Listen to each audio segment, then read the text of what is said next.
Hi, and welcome to the yearbook staff. In this video, we're going to talk about how to write a story for the yearbook. We're going to talk about finding sources, figuring out the angle to the story, preparing for an interview, conducting an interview, that sort of thing. The second part of this video is going to be how to actually write the story itself. So let's get started.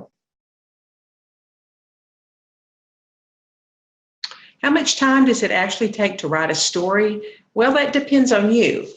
But writing a story, there's more to it than just talking to a person or two and then writing some things down. It's actually divided into several different amounts of time. So I've listed some of those here. Depending on you, and if you've ever written a story before, it may take you anywhere from an hour and a half to up to 3 hours to conduct the whole story. It might take even longer than that, but this kind of gives you an idea, so you would be able to divide up the time over several days. First thing is that you would get an assignment from the yearbook editor. And assignments are given every couple of weeks, so you might get one assignment a month, you might get a couple of different assignments. The editor will give you a deadline when the rough draft of the story is due, and we do expect you to meet that deadline. In the next video, we'll talk about how to send the story in to meet the deadline. Reporters don't always get to pick assignments, but it could be that the editor gives you a choice of assignments. If not, she may simply assign a story to you. And we do expect you to take it and not just say, I don't want to do that one. So if that's what you're assigned to do, then that's what you need to do.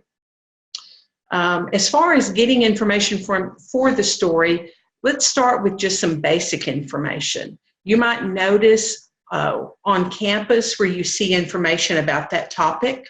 So let's say that you're assigned to write a story about Harvest Party that's going to be coming up in November. You might notice what's posted on campus in the chatter, on the digital signage on campus. Maybe if the Tower newspaper or the Tower web has some information about Harvest Party, that would give you the date and the time for it and where it's going to be held. And then you might think about who do you know that might be able to tell you more about that topic, and can you attend any event associated with the topic? So if you're planning to attend Harvest Party anyway, well, that would be great. You could have an insider's view. You don't necessarily have to do that to write the story, but that is one option. You can check out old stories, how this was covered before in an old carillon. We have carillons going back to the 60s.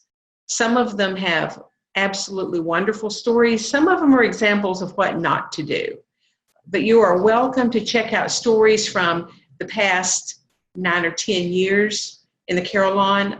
These old carillons are available. There's a few in the newsroom. There are several in my office, and then we have a storage closet where we keep them. So you're welcome to do that. That would probably make things a little easier for you if you could check that out. You also can look at books from other schools. So Ms. Weiser and I have example yearbooks from other colleges and a few that are from high schools that are really, really nice, very well done. And so you could look at how those stories are written for ideas also. Let's talk about finding the story angle. The angle is the approach you take to the story, kind of the way you want to address whatever it is. So the editor might tell you what she wants the angle to be. She may say, I want you to find out from the team members on the cross-country team what it was like to be part of the school's first cross-country team in several years. In other words, the sources that you pick and the questions you ask should have to do with this angle. Or the editor may tell you to come up with the angle. I may just say, your assignment is to write about Harvest Party. And if that's the case, you could cover what was different about this year's Harvest Party, maybe what it was like to plan it from someone who helped do that. What was it like from a freshman's point of view? What was it like to attend the last Harvest Party for someone about to graduate? What it was like to decorate for Harvest Party? There's just a lot of different angles you could take. You could also incorporate several of those angles in one story. As far as choosing sources, we do have a few policies about this. The first thing is most stories should have at least 3 sources. And it would be great if you have more than 3, but 3 is the minimum number. We want you to choose different kinds of people, various ethnicities. We also want you to have men and women as sources, not just one or the other, unless the story is about something that pretty much only women are interested in. That's kind of rare for what we would cover. Also, most organizations or groups have a faculty advisor. Most organizations also have a president, a student, or another student leader who is the head of that organization. So that person is an obvious source, especially for the yearbook. It's a good idea to make a list of everyone who might know the information about what your topic is. Everyone the info might affect, because depending what the information is, you might want to talk to those people about how this issue will affect them. Make a list of everyone who might want to respond, who might want to share what they think. Sources don't need to be your friends. This is another policy we have. Just want to make it clear right now. And the reason for that is we don't want readers to begin reading your story and automatically know that the very first person you're going to quote in the story is your boyfriend or your girlfriend. Or maybe the person you're quoting is your sister. And this automatically makes readers think that, oh, well, of course, they're interviewing that person. And they tend to think that we're biased. And so we don't want to be biased. So we want you to not select your roommate, significant other, relative, close friend, someone you go to church with, someone you know very well. Now, if the main source is someone you're close to, because they have that position, you may end up having to interview them because there may be no other main source. So an example would be if your roommate is the editor of the Tower and you were writing a yearbook story about the Tower, you would have to interview your roommate. But unless there's a reason like that, we expect you to not interview someone you're close to. And it's very obvious if you do that, it appears as though you didn't want to take the time to find someone else involved with that topic. Okay, all about interviews. What you need to do for an interview is come up with 5 to 10 questions ahead of time. These need to be about the topic that you're going to be covering, the angle you plan to take. You want to avoid closed-ended questions that just answer with a yes or a no. Like, you're writing about the library. Do you like the library? Well, either they will or they won't. That's not necessarily going to give you a good answer you can use in your story. Or if you ask, is the cross-country team good? Well, again, yes or no doesn't tell you a lot. You could follow it up by asking why, but it would just be easier from the beginning of your question to ask a question that's more open-ended, not close-ended. So an open-ended question might be, what is an example of something you like about the library? Or tell me more about the team's season so far, how that's gone. You could ask, what was your favorite part of the team's season this year? Or what was the craziest thing that happened on the bus? There's just a lot of different questions you could ask. Prepare those ahead of time and have those written down so you can easily ask them. Never try to just wing it. Most of us have tried that at some point. It normally does not go well. Very few people can wing coming up with questions. I have tried it before in the past. It was not a good experience. Interviews may be done in person, by phone, like calling the person, through email, social media such as Facebook, or by texting. We prefer that your interviews are in person, and there's several reasons for this. The advantages to in-person interviews, you have more time to talk to them. The remarks are in context because you're hearing them spoken in the person's own office or surroundings. The source can make their points clear, whatever they're trying to tell you, and you can develop a rapport with the source that way. The disadvantages to in-person interviews, they may not have a lot of time, or you may not have a lot of time. They may feel uncomfortable. You may feel a little bit awkward in an interview, but we still prefer that this is what you do if at all possible. Interviewing by phone, there's some disadvantages to that. One is you have to take notes over the phone. You can't record. You will have to go with the questions you've prepared, but you need to, when you call them, have those questions ready and a place to write the answers. The source may not want to answer the phone. They may let it go to voicemail because they are busy. So those are some disadvantages by phone. Advantages of phone interviews: the interview only takes a few minutes and then you're through. And it's the next best thing to talking to someone in person. You can set a separate time to interview them and call it a more convenient time if they would prefer to do that. You can also leave a voicemail to explain your reason for contacting them. And you can do this on a daily basis if needed if they don't call you back. You can very politely call back and just say you want to touch base, find out when you can interview them, call again the next day if you haven't heard from them. There's nothing wrong with that, as long as you're polite about it and courteous. Interviewing by Facebook or text, this may happen, but let's talk about it for just a minute. The disadvantages to these sort of interviews: the answers usually are short. There's not very much detail. This works best if you only have one or two very pointed questions. Maybe you're trying to talk to several members of the baseball team who went to play the game in St. Louis, and so you want to hear from 6 different people in a matter of minutes. Something like this would work. But the answers tend to be short and avoid any sort of detail. The source may also postpone giving you an answer, and this may cause you to miss a deadline. The advantages: it is convenient for you and for the source, but it only works best with a brief quote, not for something that's more extensive or if you have 5 to 10 questions. This is just if you want a brief reply.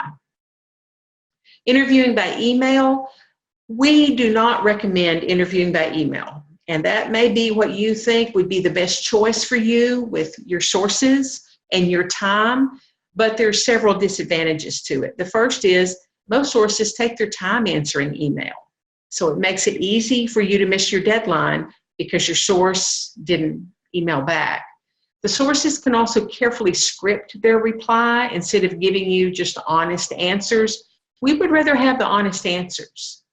Advantages to email interviews: the source has time to prepare the answers they want to. And there's something to be said for that. But the reporter,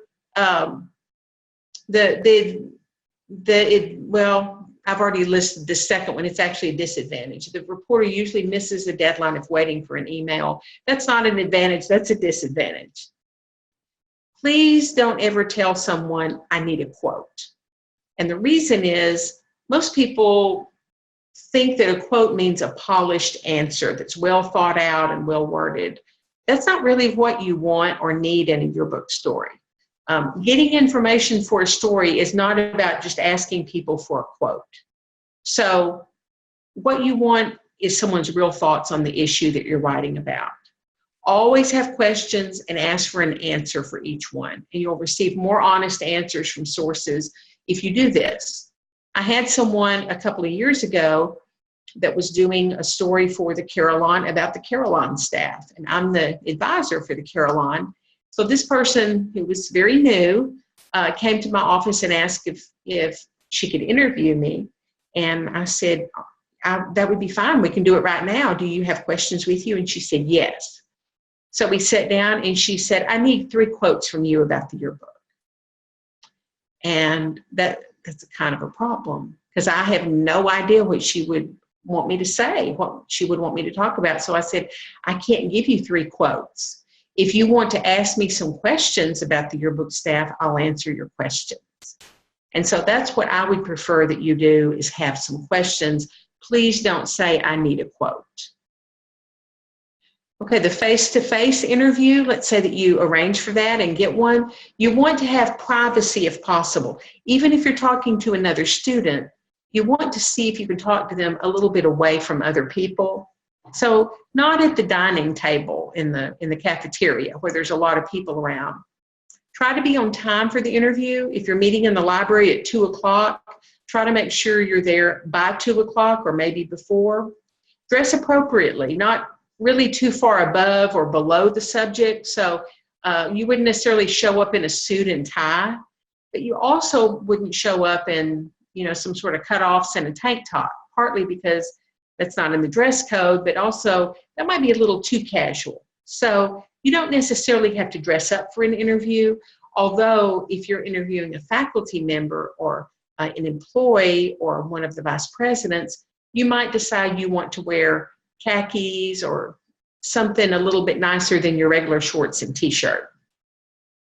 Be sure that you're prepared. That goes without saying. You want to bring your own pen, your own notebook. You never want to ask a source to borrow a pen. If you want to take your laptop, you can. For most people, that's a little bit awkward. The typing and trying to look at someone and ask questions is a little bit, it's just way too awkward. So writing things out by hand is much preferable to that. We'll talk about recording in a minute. And do your homework about the person and about the issue. Find out more about them and the subject before you go. So if you're interviewing Dr. McAllister, for example, the Vice President of Academic Affairs, it will go a long way with Dr. McAllister if one of the questions you ask him is not just where do you go to college, but since you went to the University of Arkansas at Monticello, what do you think was the advantage of you going there? He will see that you've already kind of done your homework. You already know where you went to college. It's going to say a lot about you, being prepared. So as far as planning what to ask in the interview, the first thing you want to do is put that source at ease. So make some sort of little comment so that they'll begin feeling at ease with you. This must be a busy day for you. I just want to get your thoughts about this subject. Just make it very casual, not very formal, but try to make them comfortable right off the bat. Start with asking how to spell their name and their title. If they're an employee or a faculty member, you definitely need the title, although you can look that up. We have that in the newsroom. But it's important to ask the spelling of the name. There are many different ways to spell Michael, even. There are different ways to spell that. There are different ways to spell Lacey. Lacey Mayo works in Mustang Outfitters. And if you were interviewing her for something, her name is spelled a little bit different. So always ask the spelling of a name. Don't assume you know how to spell someone's name, even someone you know well. Move on to the who, what, when, and et cetera, the easy questions about the issue. Work up to the more difficult questions. If there's going to be some questions that you ask that you think they might hesitate to answer, save those until you're close to the end. Ask what you had planned to ask, but be ready to throw those questions out if something better comes up. If they reveal something to you that you, in the middle of the interview, realize, I'd probably rather be writing about that, you don't have to necessarily ask the rest of your questions. The questions are just for you to be prepared. Also write down small things, the person's environment. So if you go to a faculty's office, then you might want to talk about what you see in the office. What clothing they're wearing may tell you a lot about them, what their desk looks like, or any kind of interesting observations about them. As far as taking notes, first of all, an interview may be recorded, but you have to ask the source if they mind. Some sources do mind, and they may say, no, I don't want you to record it. Brother Raines, Steve Raines is like that. He does not like to be recorded, and he will ask that you just take notes. So be prepared to do that. Also, technical problems do happen. We have had that happen far more regularly than you might think. So you need to take notes because you can't, nor should you want to have to interview someone a second time. That's a waste of their time and yours. So take notes at the same time you're recording, and that way you make sure you have everything. Write exactly the speaker's words for quotes and ask him or her to repeat it if necessary so you can get it correct. It would be a good idea to practice taking notes before you go to your first interview. And I don't have it up here, but just an aside, an easy way to do that is to listen to some of your favorite songs and write down the lyrics. Because lyrics go by pretty fast for most songs, and so you'll get faster at taking notes if you do that. While you're taking notes, learn to watch your notebook and the source while you're writing things down. It's very important to keep looking at them and have eye contact while you're writing. And some sources end up kind of wanting to look over your shoulder at what you're writing, and that's distracting. So try to hold your notebook at an angle so they can't look, but you can still see it. Be sure you never make up a quote or any sort of information, even if a source tells you to. This is grounds for dismissal from the staff. We consider it unethical. We consider it dishonest. So we don't want anything made up whatsoever.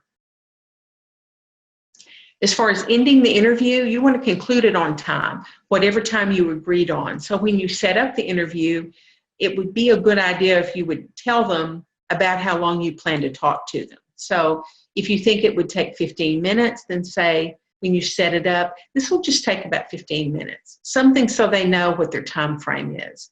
And then be sure that you end it around that same time. Ask the source if there's anything else they would like to add that you didn't ask about. Sometimes you'll get a really revealing quote or story from someone if you ask them that. So that's a good thing to end with. Try to end on a positive note. Tell the source you appreciated their time. Assure them that you would like to contact them. And if you need clarification or another quote, never offer to let the source read the story or read your notes. And the reason is it's your story and they're your notes. I've had this happen to me. I've only had once or twice I've ever done this, and I knew not to do it, and I did. And what happened was the source, once they read the story, they didn't like the story. They wanted it completely changed. And that's a problem. I should never have done that. So here's what you would want to do instead. If a source asks to read the story, that's not our policy. So just quickly say, let me read these quotes back to you right now. I want to make sure that I have these correct so you won't have to be concerned. If they ask again or they insist, just simply say it's not our policy for a source to read a story, but you would be glad to double check their quotes. You want to be certain that you have down correctly what they said. And if their concern is about being misquoted, then assure them you will not use the quotes out of context. Be sure that you don't. After the interview, as soon as possible, look over your notes and write out any kind of abbreviations or any hard to understand phrases. I suggest you do this right away, maybe within an hour after you've done the interview. Just take just a few minutes and just look over and make sure that you know what all of those little abbreviations meant, what the whole sentence was. There's nothing more frustrating than having something you think would be a wonderful quote, and then you realize, oh, I think I've left some words out, and you have no idea what the words were. So be sure that you write out anything. Some reporters prefer to type out all quotes and other information and then write the story. And if you have recorded the interview, you're going to have to do that anyway. You can't simply listen to the interview and be able to write the story well. It's just not the way it's done. So you are going to have to type it out in some way. Don't let the quotes get cold for more than 24 hours. And by that, I just mean don't let more than 24 hours pass after the interview before you look at the notes you've got. It's difficult to remember what things stand for after that. In the second video, we're going to cover these things. What is a yearbook feature story? Using the information from sources to write a story. And then these other things about the construction of the story and some of the specifics about turning it in and that sort of thing. So stay tuned for the other video, and I hope this was helpful.